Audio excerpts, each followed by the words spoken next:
साथियों नमस्कार, मैं हूं नीरज पटेल और आप देख रहे हैं नेशन जनमत। मेरे साथ इस देश के जाने माने पत्रकार और राजनीतिक विश्लेषक यूसुफ अंसारी जी हैं।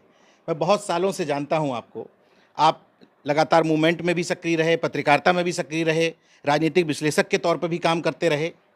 मौजूदा देश में जो परिदृश्य बना है 5 राज्यों के चुनाव के बाद, तो कुछ लोगों के अंदर घबराहट है और कुछ लोगों के अंदर अति उत्साह है।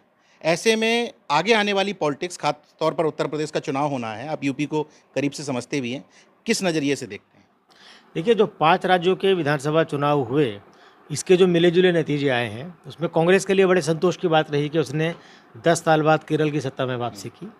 और हताशा, निराशा वाली बात ये रही कि असम में वो एक तरह से तीसरी बार चुनाव हार गई, तो मुझे नहीं लगता कि अब वो कभी असम में वापसी कर पाएगी। तमिलनाडु में एक बड़ा खेल हुआ कि वहाँ जो जैसे उत्तर प्रदेश में हमारी एक बार सपा एक बार बसपा 20 साल तक लगभग ये सिलसिला चला, तो वहाँ उस सिलसिले को तोड़ते हुए एक नई पार्टी जो कि वहाँ के फिल्म स्टार हैं विजय, वो अचानक आए और देखिए बहुमत के एकदम करीब पहुँच गए और उन्होंने साबित कर दिया कि अगर आपके पास विज़न है और उस विज़न को हासिल करने के लिए आपके पास स्पष्ट रणनीति है, तो पार्टी पहली बार में ही आप सत्ता में आ सकते हैं। इससे पहले अरविंद केजरीवाल ये बात साबित कर चुके हैं। उससे पहले असम में असम गण परिषद प्रफुल्ल कुमार महंत एकदम 80% मैं थोड़ा सा मैं डिफ़र करूंगा कि तमिलनाडु में तो ये एक लंबा समय रहा है। अन्नादुराई से लेकर के जयललिता रही हों, करुणानिधि रहे हों, मतलब फिल्म स्टार या फिल्म से जुड़े हुए लोगों को तरजीह दी जाती रही है। तो ये विजन की जीत है या स्टारडम की जीत है? नहीं, ऐसा नहीं कह सकते, क्योंकि विजय से बड़े स्टार हैं कमल हसन और रजनीकांत। इन दोनों ने अलग अलग टाइम में अपनी पॉलिटिकल पार्टी बनाई। रजनीकांत तो अपनी पॉलिटिकल पार्टी लॉन्च ही नहीं कर पाए, बहुत बड़े स्टार हैं, विजय तो उनके सामने कुछ भी नहीं है, लेकिन वो ठंडे बस्ते में उन्हें डालनी पड़ी पार्टी। कमल हसन ने पार्टी बनाई, लेकिन वो कमल हसन का जलवा नहीं चल पाया। तो सिर्फ ये नहीं कह सकते कि सब वहाँ रिवाज है इसलिए ऐसा हो गया। विजय ने एक तो बहुत उम्र के सही पड़ाव पे आके और काफ़ी पहले से जो रिजल्ट बताते हैं, इसका मतलब ये कि पिछले कम से कम 8-10 साल से उन्होंने उसी तरह की फिल्में की जिसमें उनका इश्यूज इंस्पिरेशन, तो वो स्ट्रेटेजी के साथ उन्होंने किया, तो इसलिए उन्हें वो कामयाबी मिली। जनता ने भरोसा जताया और जब राज्यपाल ने उन्हें बहुमत के बेहद करीब होने के बावजूद शपथ लेने के लिए नहीं बुलाया, तो तमिलनाडु की जनता का गुस्सा सड़कों पर दिखा कि भाई हमारे जिसको हमने चुना है उसको आप क्यों नहीं बुला रहे हो, तो उन्हें मजबूरी में जाके बुलाना पड़ा। तो देखिए नीरज भाई, मैं ये मानता हूँ कि राजनीति जो है जब छात्रों को पढ़ाई जाती है कॉलेज में, तो एक साइंस के रूप में पढ़ाई जाती है। सब्जेक्ट का नाम है पॉलिटिकल साइंस, राजनीतिक विज्ञान। और साइंस में फॉर्मूले होते हैं और फॉर्मूले यूनिवर्सल होते हैं।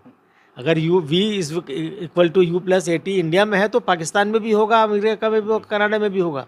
इसी तरह से पॉलिटिक्स में अगर कोई नया व्यक्ति भी अपने स्पष्ट विज़न के साथ और एक एमिकेबल रणनीति के साथ, यानी एमिकेबल रणनीति का मतलब जिसे रणनीति पे चलकर कामयाबी हासिल की जा सकती हो, उसके साथ मैदान में उतरता है, जनता को अपने मुद्दों से कन्विंस करता है, तो जनता उसे जनादेश देने के लिए तैयार बैठी है, चाहे वो तमिलनाडु हो, चाहे वो कहीं बंगाल हो, चाहे कोई और राज्य हो। अच्छा, तमिलनाडु में विजय जोसेफ के रिजल्ट के बाद उत्तर प्रदेश का एक नया राजनीतिक दल है आज़ाद समाज पार्टी। उनके समर्थक बड़े उत्साहित हैं, तुलना करने लगे कि जैसे विजय स्टार हैं, विजय ने अपना राजनीति आगे बढ़ाई मुद्दों के आधार पर, तो लगता है कि उत्तर प्रदेश में चंद्रशेखर आज़ाद इस तरह का करिश्मा कर पाएंगे, जबकि सिंगल एक सांसद की पार्टी है अभी। देखिए, कितना भी लंबा सफ़र आपको करना पड़े, उसकी शुरुआत तो एक कदम से होती है। कितना लंबा सफ़र हो, 1 कदम, 2 कदम, 3 कदम ऐसे बढ़ता है आदमी, डिस्टेंस कम होता जाता है। और तमिलनाडु में विजय की जीत के बाद उत्तर प्रदेश में ये परसेप्शन और मजबूत हो रहा है कि आज़ाद समाज पार्टी कुछ करिश्मा कर सकती है।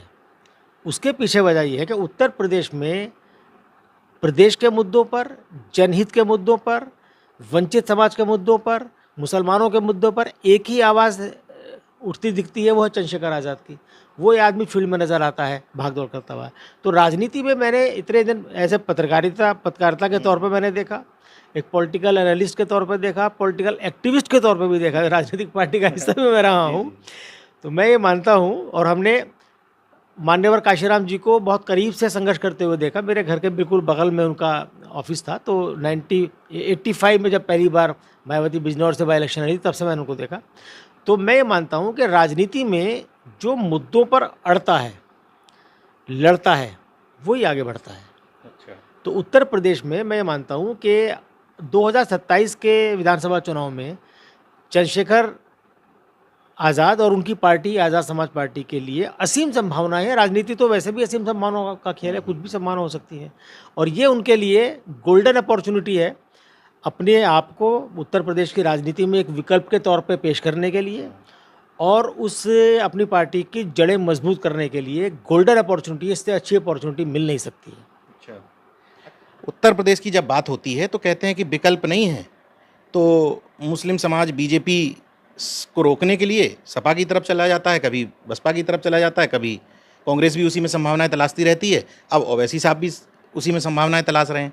ऐसे में मुस्लिम समाज का क्या रुख रहेगा? क्या अभी भी इसी आधार पर वोट करेगा, वोट बैंक बना रहेगा, या फिर कुछ अपने इस आधार पर कि हमारे मुद्दों के लिए लड़ कौन रहा है? नहीं, देखिए, मुस्लिम समाज पर ये एक बहुत ही घटिया आरोप है कि मुस्लिम समाज एक वोट बैंक है। मैं मानता हूँ भारत में एक मात्र कम्युनिटी है जो सही मायनों में डेमोक्रेटिक है, अच्छा। वो है मुस्लिम कम्युनिटी, क्योंकि वो हर चुनाव में मुद्दों के आधार पे और अपना विकल्प मिलने पर अपना मत बदलने में देर नहीं लगाती है। वो रीढ़ लकीर की फकीर नहीं है। जब उत्तर प्रदेश में, जब तक आप वैसे भी देश की राजनीति में अगर आप देखें तो इमरजेंसी से पहले तक पूरा देश कांग्रेस को साथ था, मुसलमान भी कांग्रेस के साथ था। लेकिन एक वक्त ऐसा आया 77 में, इमरजेंसी से नाराज़गी हुई, इंदिरा गांधी के खिलाफ देश खड़ा हुआ, तो मुसलमान भी उस नाराज़गी में इंदिरा गांधी के खिलाफ खड़ा हुआ। इंदिरा गांधी अपना चुनाव हार गई, और उसके बाद जब कांग्रेस ने वापसी की तो मुसलमान कांग्रेस के साथ आ गया। यानी नेशनल जनमत के साथ वो रहा। आपकी चैनल का नाम ही नेशनल जनमत है, तो जो राष्ट्रीय जनमत है पॉलिटिक्स का, उसका हिस्सा रहा है मुसलमान। उत्तर प्रदेश में जितने भी पॉलिटिकल एक्सपेरिमेंट हुए हैं शुरू से लेके, चाहे वो भारतीय क्रांति दल का हो, चौधरी चरण सिंह का, उसके बाद डॉक्टर जलील फरीदी साहब ने एक एक्सपेरिमेंट किया मुस्लिम मजलिस पार्टी बना करके, उसके बाद इमरजेंसी आई, फिर ये मान्यवर काशीराम जी ने एक्सपेरिमेंट किया, तो उसका इस्तेमाल मुस्लिम हिस्सा रहा। तो अगर मुस्लिम समाज को ये लगेगा, अब बात रखी है आपने विकल्प की, राजनीति में जनता हमेशा एक विकल्प तलाश करती है, और जब उसे लगता है कि भाई पुराने विकल्प काम नहीं कर रहे हैं तो नया विकल्प ढूंढती है। जैसे तमिलनाडु में हुआ, उत्तर प्रदेश में भी चंद्रशेखर आज़ाद चूँकि ज़मीन पर जनता के असली मुद्दों पर लड़ते नज़र आ रहे हैं, नौजवानों के मुद्दे पर वो लड़ते हैं, और महिला अत्याचारों के ख़िलाफ़ उनकी आवाज़ उठती है, मुसलमानों के ख़िलाफ़ कोई अत्याचार होता है तो वो अकेले लड़ते हैं। तो उनमें एक विकल्प दिख रहा है। बल्कि मुझे तो ये लगता है कि जो बहुजन की राजनीति, मान्यवर काशीराम जी की राजनीति को आगे बढ़ाने का संकल्प आज़ाद चंद्रशेखर आज़ाद ने लिया है, उस बहुजन का ज़्यादातर हमने देखा कि जो बाई इलेक्शन हुए थे उत्तर प्रदेश में, उसमें कई सीटों पर चंद्रशेखर आज़ाद की पार्टी को बीएसपी से ज़्यादा वोट मिले हैं। तो वोट कहाँ से आया है? तो बीएसपी का वोट शिफ्ट हुआ है, और बीएसपी के अंदर जो बेचैनी है चंद्रशेखर आज़ाद को लेकर के, वो यही बेचैनी के साथ उसका बेस वोट खिसक रहा है। मुस्लिम तो सपोर्ट बेस है। तो अगर मुसलमानों को ये लगेगा कि भाई अखिलेश यादव, योगी आदित्यनाथ का विकल्प नहीं है, समाजवादी पार्टी, बीजेपी का विकल्प उत्तर प्रदेश में नहीं है जितना चंद्रशेखर आज़ाद है, तो चंद्रशेखर के साथ आने में मुसलमान देर नहीं लगाएगा। नगीना की जो सीट जीती है वो कौन था? सबसे पहले मुसलमान चंद्रशेखर के साथ आया है। तो मैं तो ये मानता हूँ कि साहब, अगर वैसे भी उत्तर प्रदेश की अगर हम बात करें, और वैसे देश में मुसलमानों का स्वाभाविक अलायंस जो है, पॉलिटिकल अलायंस, वो पिछड़ों के साथ है, दलितों के साथ है। अच्छा, पिछड़ों और दलितों के साथ है। यही एक अलायंस, ऐसा अलायंस है जो स्वाभाविक अलायंस है, जो उत्तर प्रदेश ही नहीं बल्कि पूरे देश की राजनीतिक दिशा को बदल सकता है। तो चंद्रशेखर आज़ाद और उनकी पार्टी, आज़ाद समाज पार्टी में असीम संभावनाएं हैं। 2027 में बहुत अच्छी अपॉर्चुनिटी इनके लिए है, बहुत अच्छा इनको, जिस तरह से पार्टी को लेकर युवाओं में जो क्रेज़ है और परिवर्तन की जो चाह है, वो तमिलनाडु जैसे रिजल्ट भी आ सकते हैं। बहुजन अगर संकल्प ले ले तो आज़ाद, चंद्रशेखर आज़ाद असली विकल्प बन के उभर सकते हैं। अच्छा, ये बीच में कॉकरोच जनता पार्टी को इतना ज़्यादा हाइप मिल रही है, क्या है? युवाओं का गुस्सा है या कुछ और कहानी है? देखिए, मैंने भी जो बात की, आपने पूछा था विकल्प, जनता विकल्प तलाश करती है। युवाओं में खासकर गुस्सा ये है कि जितने कम्पिटिटिव एग्जाम्स होते हैं ज़्यादातर तो लीक हो जाते हैं।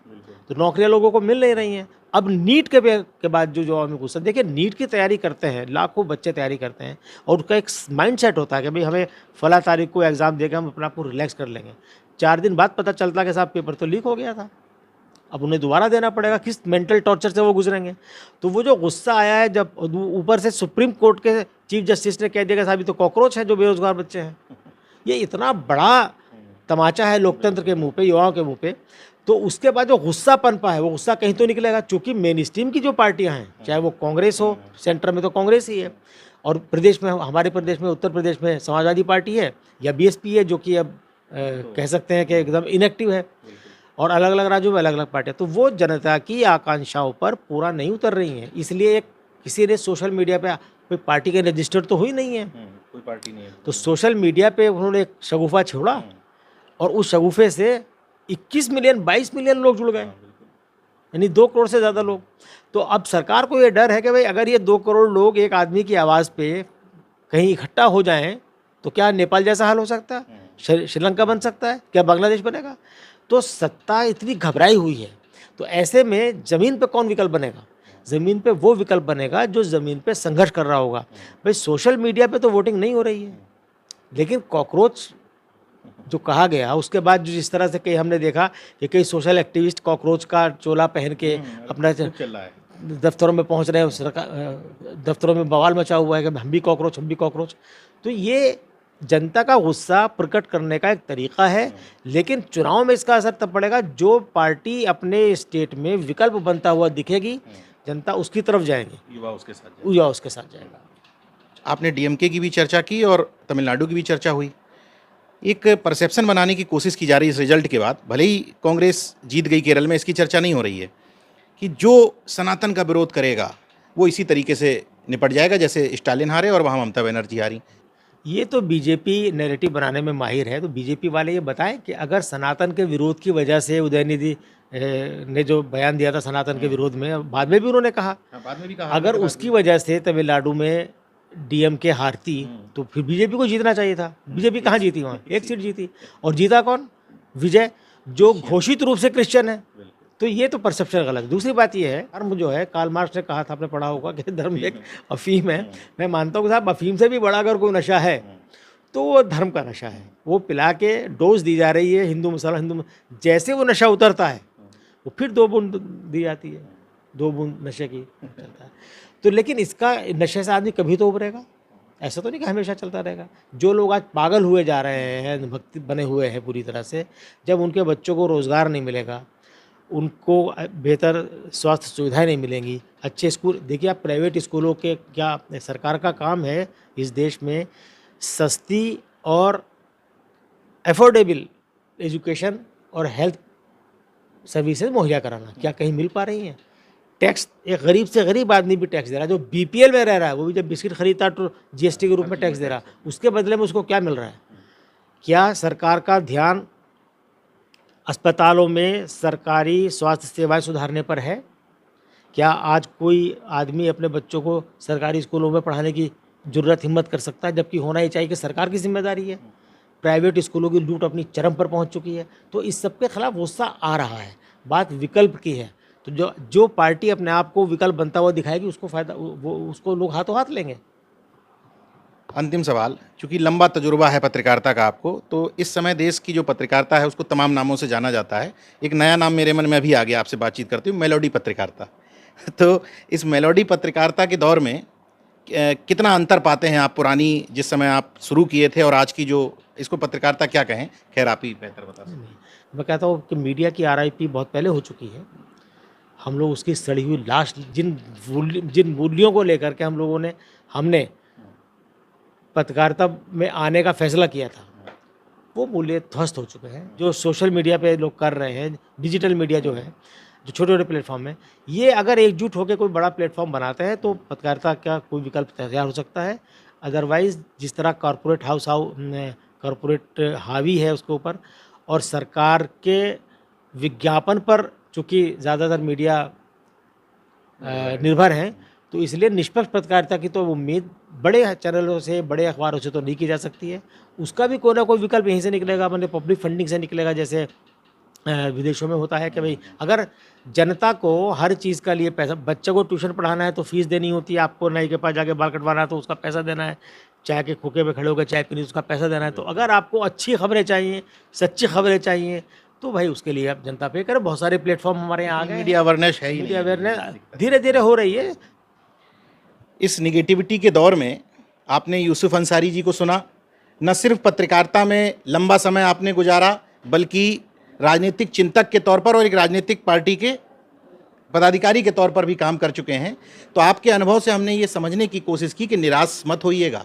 उत्तर प्रदेश हो या पूरा देश, विकल्प भी बाकी हैं, बशर्ते आप आँख कान खुले रखें और जो राजनीतिक दल हैं वो विकल्प बनने की तरफ अग्रसर हों, सड़क पर उतर करके काम करें, तब सही रूप में वो विकल्प बन सकते हैं।